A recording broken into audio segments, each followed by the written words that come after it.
water is 9 km per hour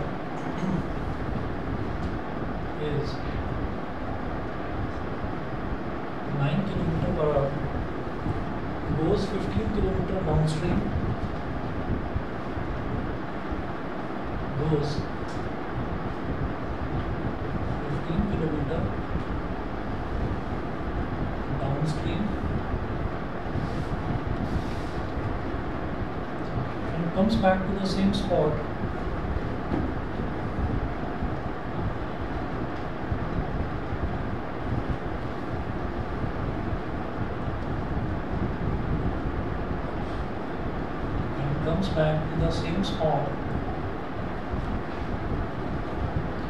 in a total time of 3 hours 45 minutes. In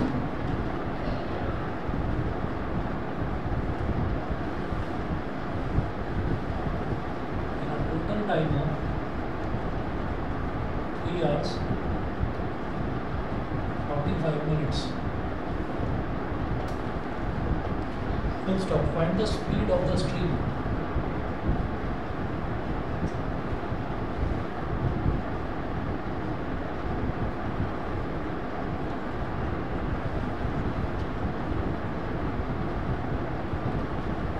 The speed of the stream. अब देखिएगा a motor boat whose speed in still water is 9 km per hour. हमने ये बताया था आपको कि अगर कभी भी ऐसे मोटर बोट वाले क्वेश्चंस आते हैं तो जो उसकी स्पीड होती है ना, स्टिल वाटर में जो उसकी स्पीड है उसको हम x ले लेते हैं.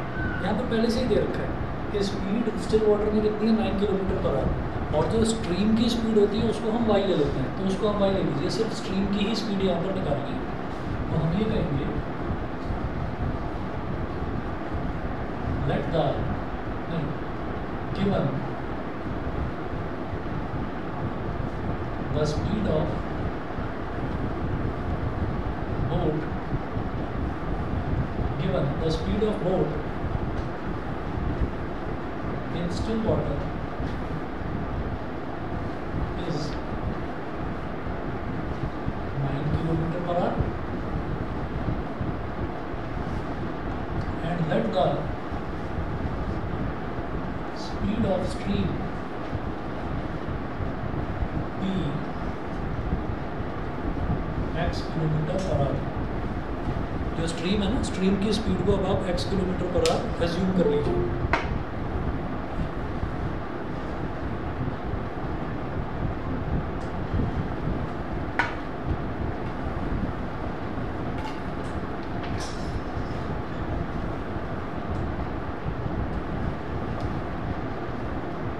मेरी आवाज़ आ रही है मेरी? ठीक है. तो स्ट्रीम की स्पीड को हमने x km per hour assume कर लिया. तो यहाँ से अब हम ये देखेंगे कि up stream speed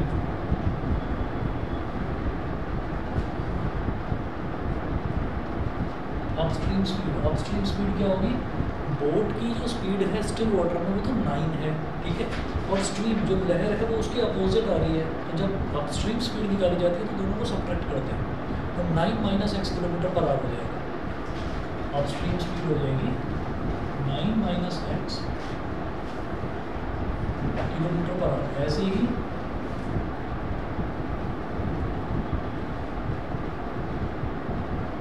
downstream speed ये हो जाएगी 9 + x km पर आवर.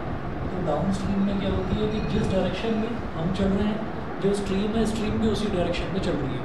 जिस डायरेक्शन में हम चल रहे हैं स्ट्रीम भी उसी डायरेक्शन में चल रही है. तो इसका मतलब क्या है कि दोनों स्पीड सेटअप हो जाएंगी. ठीक, तो ये अपस्ट्रीम और डाउनस्ट्रीम स्पीड उन्होंने हमको दे दी. हम क्या बोल रहे हैं कि motor boat speed in still water is this 15 km downstream. अच्छा, goes 15 km downstream and comes back to the same spot. सुनो उसको दबा दो, आवाज़ आएगी तो बंद हो जाएगा. बस हो गया. तो वो क्या है कि 15 किलोमीटर डाउनस्ट्रीम गई and comes back to the same spot. तो जब वो बोट मुड़कर वापस आएगी तो जो पहले डाउनस्ट्रीम जा रही थी अब वही लहरों के अपोजिट हो जाएगी, अपस्ट्रीम हो जाएगी. ठीक, तो अब क्या करेंगे देखिएगा. और टोटल टाइम दे रखा है 3 hours 45 minutes. तो यहाँ पर ना हम ऐसे करेंगे, ऐसे लिखेंगे डाउनस्ट्रीम ऐसे एक हेडिंग डाल दीजिए और यहीं बराबर में लिखिएगा अपस्ट्रीम। तो जो डाउनस्ट्रीम वाला है, डाउनस्ट्रीम वाले में जो हमारी स्पीड है वो है 9 + x kilometre per hour. 9 + x kilometre per hour, ठीक है। हाँ जी, डिस्टेंस कितना है?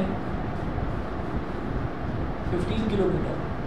डिस्टेंस है 15 किलोमीटर। तो टाइम कितना लगेगा?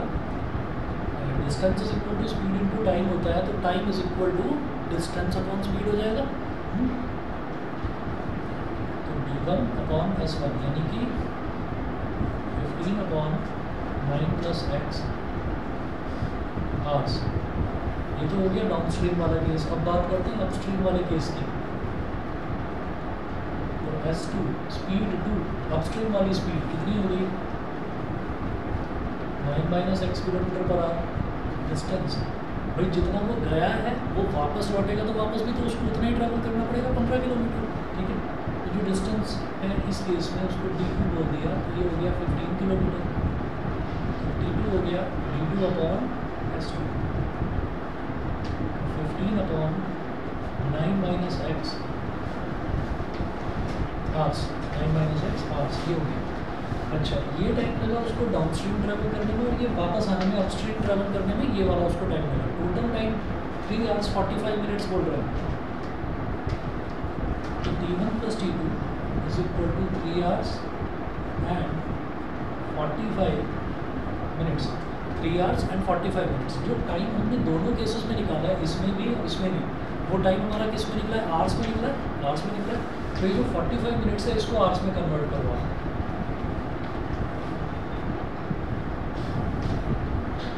t1 की वैल्यू लिखेंगे पहले 15/9 + x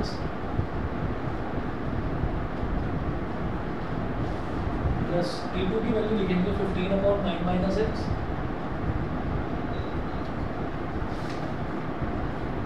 is equal to 3 + 3 hours हो गए। और 45 मिनट्स को जब आवर्स में कन्वर्ट करेंगे तो कैसे करेंगे? मिनट को आवर्स में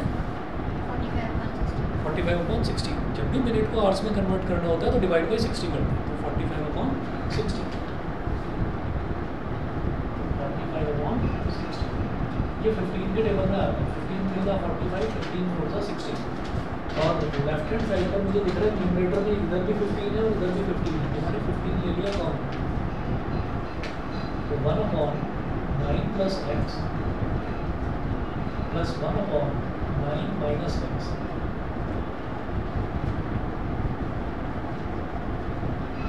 तो 3 + 3/4,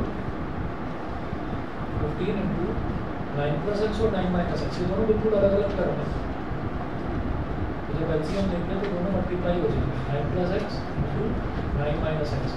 दिस इंटू दिस और दिस इंटू दिस, और बीच में प्लस का साइन, तो 9 - x इधर आ जाएगा प्लस 9 + x इधर आ जाएगा, ठीक है। और जब इसको सॉल्व करेंगे तो ये कैसे बन जाएगा? 4 × 3 = 12, 12 + 3 15, 15/4 हो जाएगा। 15 × 1 = 15, 15 × 1 = 15। तो राइट हैंड साइड पर मेरे पास क्या बचा? 1/4 बच गया, ठीक है। और इधर -x और +x कट गया, तो 9 + 9 = 18/a + b × a - b।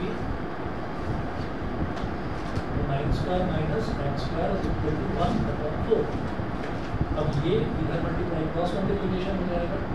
9² 81 - x² = 18 × 4 = 72। ये हो गया -x² = 72 - 81 -x² = -9, माइनस से माइनस कर दिया तो x की वैल्यू आ गई 3 kilometre per hour. Actually x की वैल्यू ±3 आएगी, पर माइनस हम ले नहीं सकते। क्यों? क्योंकि जो स्पीड है वो कभी भी नेगेटिव भी नहीं हो सकती, तो माइनस हम ले नहीं सकते, तो इसलिए x को हमने पॉजिटिव ही लिया सकते। Speed of stream 3 kilometre per hour. Clear है? और कौन सा? जब भी हम किसी भी नंबर का स्क्वायर रूट लेते हैं तो वो स्क्वायर रूट पॉजिटिव भी होता है, नेगेटिव भी होता है।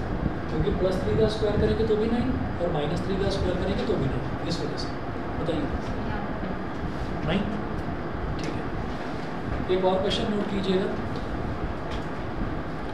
At present, Asha's age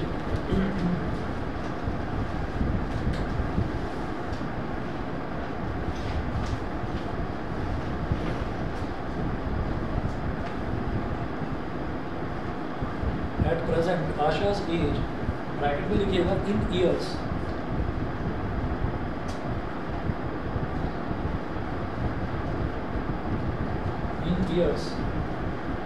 is more than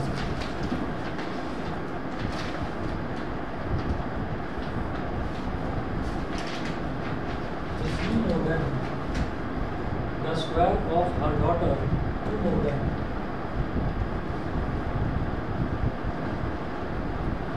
the square of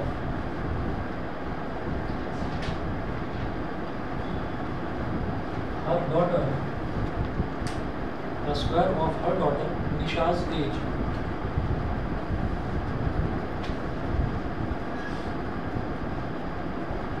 Nisha's age, full stop. When Nisha grows to her mother's present age,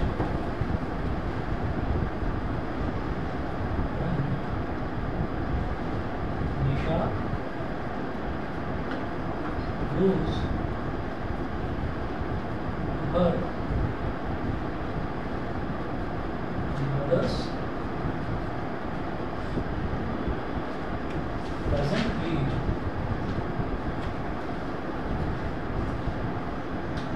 mother's present age, comma, Asha's age would be 1 year less than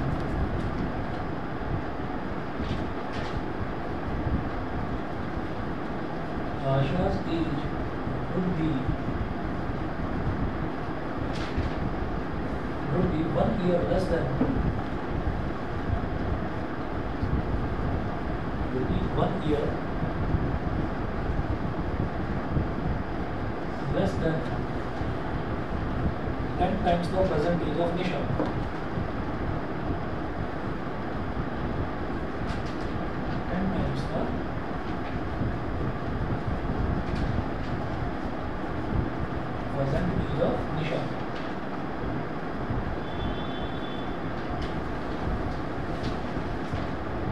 Full stop. Find the present ages of both Asha and Nisha.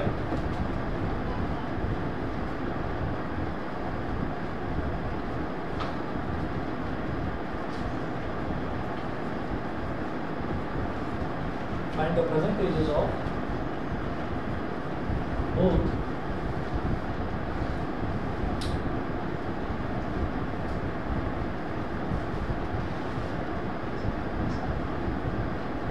Asha and Nisha.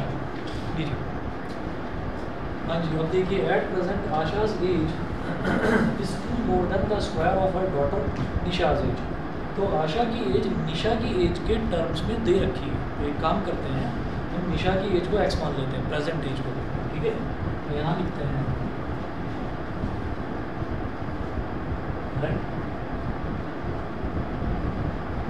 निशाज present age be let Nisha's present age be x years. तो निशा की जो आज की as है, present as, उसको x years मान लिया. अच्छा, आज यानी कि प्रेजेंट में आशा जो उसकी मदर है उसकी एज क्या है, is 2 more than square of her daughter Nisha's age. तो आशा's एज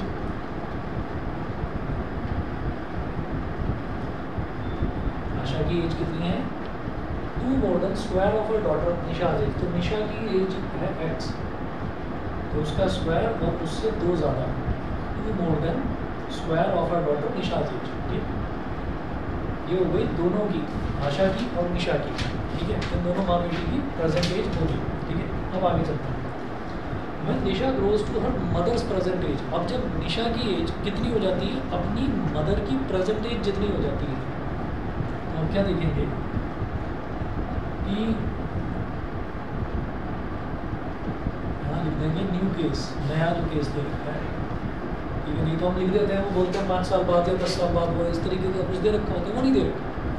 तो नया केस क्या है कि when Nisha grows to her mother's present age. तो निशा की अब कुछ समय बाद निशा की एज कितनी हो जाती है, जो उसकी मदर की आज एज है, निशा जब उतनी बड़ी हो जाती है, अपनी मदर जितनी हो जाती है, तो हम ये कहेंगे निशाज एज। अब निशा की एज कितनी हो गई? अब निशा की एज इतनी हो गई जो आशा की प्रेजेंट एज थी, x² + 2 ईयर्स। ठीक है, तो वो बोल रहे हैं Asha's age would be 1 year less than 10 times the present age of Nisha. तो ये कंडीशन बाद में देखेंगे, लेकिन ये देखेंगे कि निशा की एज इतनी हो गई है तो आशा की एज हमारे हिसाब से कितनी हो जानी चाहिए, वो देखते हैं। यहाँ लिखेंगे, ऊपर लिखेंगे इस न्यू केस के ऊपर difference between Asha and Nisha's age. ठीक है, difference between Asha and Nisha's age, दोनों की एज में डिफरेंस कितना हो जाएगा वो देखिए पहले।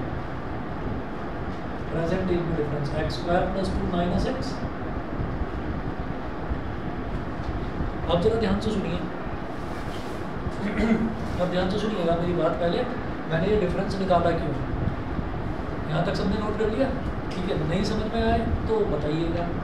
एक मदर है, मदर की एज 40 साल है, ठीक है, डॉटर की एज 10 साल है। ठीक है, मैंने आसान रखने के लिए 40 और 10 साल का एग्जांपल ले लिया। मदर की एज 40 साल, डॉटर की एज 10 साल। अब ये बोला जाता है, ये बोला जाता है कि कुछ समय बाद जब डॉटर की एज उतनी हो जाएगी जितनी आज उसकी मदर की एज है, ठीक है, तो वो जो डॉटर है वो अपनी मदर की एज पर कितने साल बाद पहुंचेगी? 30 साल बाद। और ये 30 साल कैसे निकला? क्योंकि आज डॉटर की एज 10 ईयर्स है और मदर की एज 40 है, तो 40 - 10 दोनों का डिफरेंस कितना हो गया? 30 ईयर्स। ठीक है, तो मुझे ये नहीं दे रखा था कि कितने साल बाद निशा की एज इतनी हो जाएगी, ये नहीं पता था मेरे को। ठीक है, बस उन्होंने ये बोला कि फिर Nisha grows to the present age of her mother, कि निशा जब इतनी बड़ी हो जाए कि अपने मदर की प्रेजेंट एज तक पहुंच जाए, तो निशा की एज तो पता चल गई। कुछ समय बाद निशा की एज तो हो गई x² + 2, जो शुरुआत में उसकी मदर की एज थी। मदर की एज कितनी हो जाएगी? वो जो डिफरेंस था उस डिफरेंस को मदर की प्रेजेंट एज में ऐड कर देंगे। नहीं समझे? दोबारा सुनिएगा भाई, दोनों की एज में, जैसे मान लीजिए कि जो डॉटर है, डॉटर 10 साल की और मदर 40 साल की। ठीक है, अब डॉटर मदर की एज तक कितने साल में पहुंचेगी? 30 साल में। वो जो 30 क्या है, वो दोनों का डिफरेंस ही तो है एज का। तो 30 साल बाद मदर भी तो 30 साल बड़ी हो जाएगी, वो 70 की हो जाएगी। 40 + 30 70। तो वही चीज़ हम करने वाले हैं कि मुझे ईयर्स नहीं पता, तो ईयर्स हमने कैसे निकाल लिया? डिफरेंस करके, कि दोनों की प्रेजेंट एज का डिफरेंस कितना है? x² + 2 मदर की प्रेजेंट एज थी और बेटी की प्रेजेंट एज x ईयर्स थी, तो x² + 2 - x, ये डिफरेंस हो गया। तो इस डिफरेंस को, जो उस केस में जो मैंने आपको बताया था 30 साल का जो डिफरेंस था, तो 30 ऐड कर दिया था ना मदर की एज में, तभी तो 40 + 30 70 हो गया था।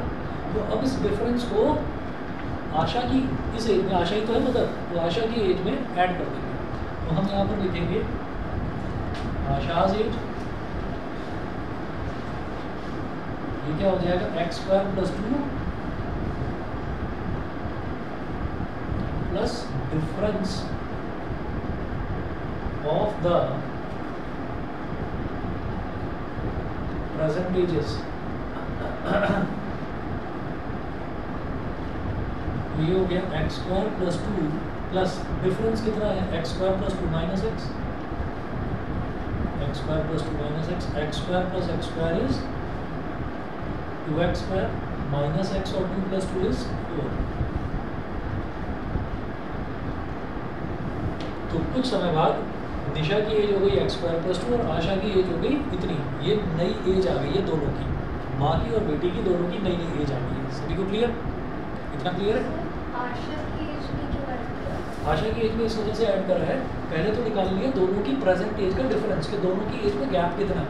ठीक है, तो गैप कितना आया? x² + 2 - x। एग्जाम्पल के तौर पर मान लीजिए मदर और डॉटर की दोनों की एज में 30 साल का अंतर है, एग्जाम्पल के तौर पर मान लीजिए। अच्छा, अब वो 30 साल का जो अंतर है, अब इन्होंने कहा कि अब बेटी की एज अपनी मदर की एज वाली हो गई है ना।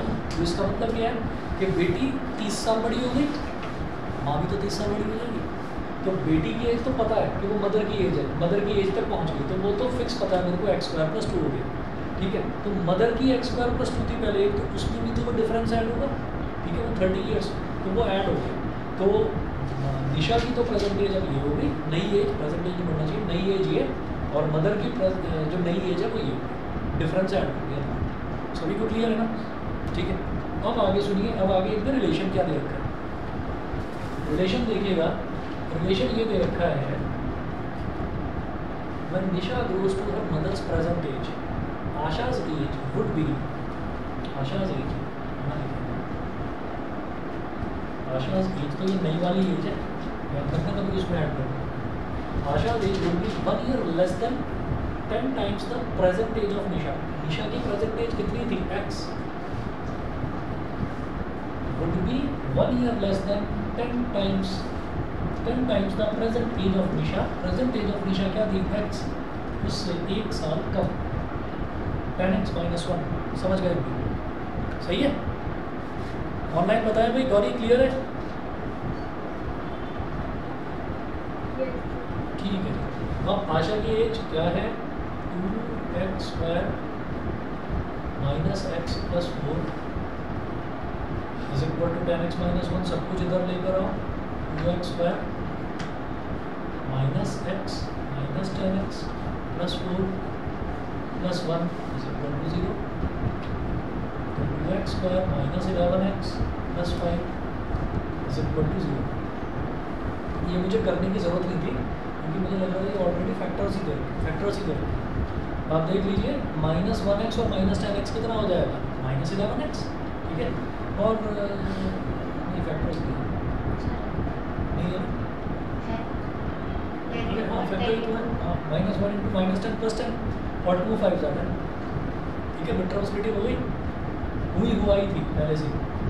दोबारा लिख लीजिए ऐसे, 2x² - 1x - 10x और +5 = 0। हाँ जी, पहला और दूसरा टर्म है, इसमें से मैंने ले लिया x कॉमन, तो ब्रैकेट में क्या बचा? 2x - 1। इधर ले लो -5 कॉमन, तो बचेगा 2x - 1। ठीक है, तो 2x - 1 × x - 5 = 0। x = 1/2 और यहाँ से x = 5। x = 1/2, x = 5। अब 1/2 का मतलब तो ये समझ में आता है कि निशा आधे साल की है। ठीक है, आधे साल की। आधा साल नहीं बोला जाए, क्योंकि उन्होंने मतलब हाफ ईयर का मतलब हो गया 6 मंथ्स की हो गई। ठीक, तो क्या है कि उन्होंने पहले ही लिख रखा है कि आशाज एज इन ईयर्स, तो ईयर्स में दे रखी है ना एज, तो ईयर्स में फिर वो फ्रैक्शन में नहीं आने वाला, तो इसलिए ये हटा दो। तो जो निशा है वो तो 5 साल की है, और जो आशा है वो कितनी है? 5 का स्क्वायर 25, 25 + 2 27, वो 27 ईयर्स की।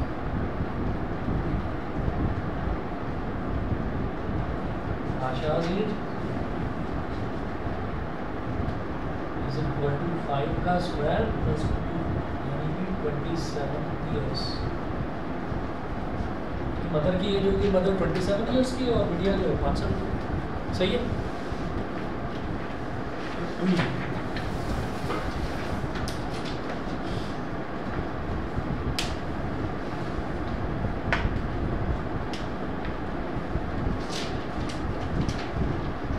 मतलब भारत सरकार का ध्यान रखा गया है बहुत ज़्यादा इसमें, भारत सरकार की गाइडलाइंस का ध्यान रखा गया। हाँ, 18 नहीं तो 21 हो गई ना, पहले 18 साल। लेडीज़ की एज 21 साल, जेंट्स की 21 साल थी, लेडीज़ की 18 साल ये थी। अभी दोनों की 21 हो गई, तो 21 साल तक उसकी शादी हुई होगी, तभी तो 22 साल में बिटिया हुई होगी, है ना? और वो 5 साल की है, तो 27। तो पूरा ध्यान रखा गया है कि भाई ऐसा नहीं होना चाहिए कि बहुत ज़्यादा वो दिखाई दे आपको कि बहुत ज़्यादा एज है। सही है, चलो भाई, और कोई डाउट है?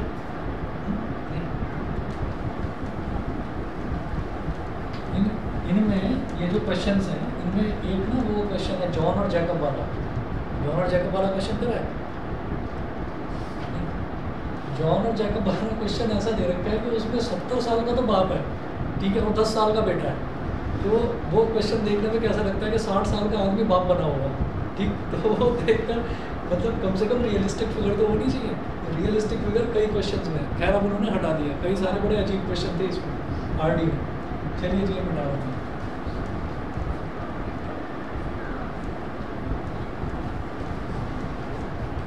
अच्छा ट्राइंगल्स में हमने करा था ये आपका बेसिक प्रोपोर्शनलिटी थ्योरम। अब आगे